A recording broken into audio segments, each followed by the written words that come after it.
For the Russian occupation forces in the Seversk direction, the capture of Belogorovka is very important, but they are unable to carry out their intentions. The invaders are limited in conducting tactical assaults due to weather conditions and extremely poor orientation on the ground.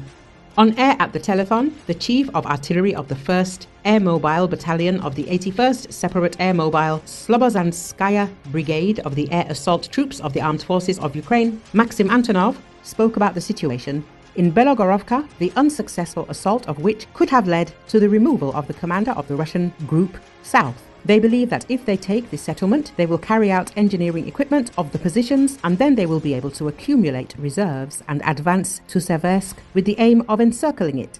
According to the military man, the number of Russian assaults on this section of the front has decreased recently. This is primarily due to weather conditions, which allow any tactical actions to be carried out only in limited quantities. Secondly, the enemy personnel have a rather poor sense of direction. This has been demonstrated by combat operations. The Russian servicemen we captured did not have a sense of direction, he emphasized. In order to somehow start their assault groups, the occupiers used drones. They raised copters into the air and the assault group went under the copters.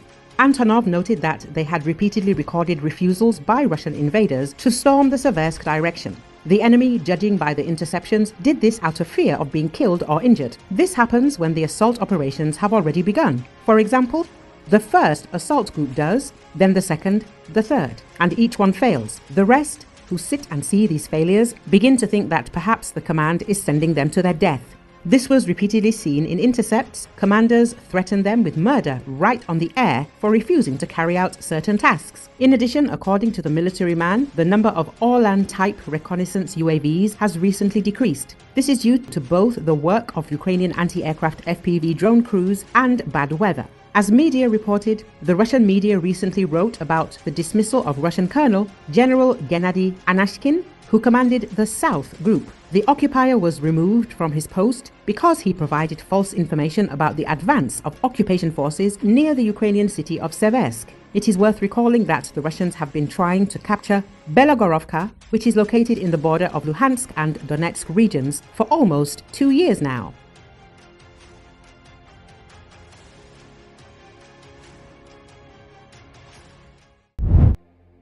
Foreign ministers from Ukraine, Egypt and the Philippines held bilateral meetings on Tuesday with Italian Foreign Minister Antonio Tajani on the sidelines of the G7 summit in Kyiv, a few hours from Rome.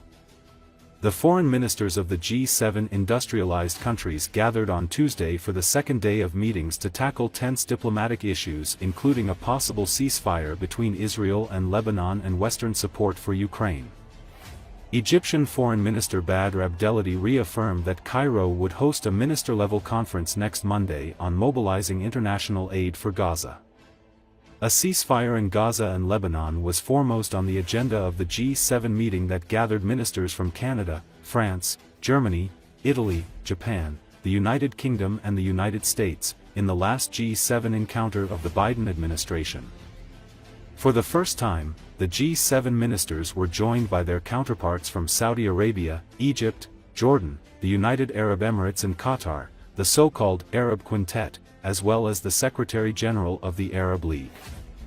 The G7 has been at the forefront of providing military and economic support for Ukraine since Russia's invasion in February 2022, and G7 members are particularly concerned about how a Trump administration will change the U.S. approach.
At least 23 people were injured by a Russian missile attack on Kharkiv city center Monday morning.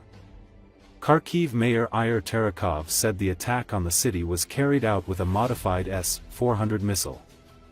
The strike occurred in the central part of the city, in a densely populated residential area.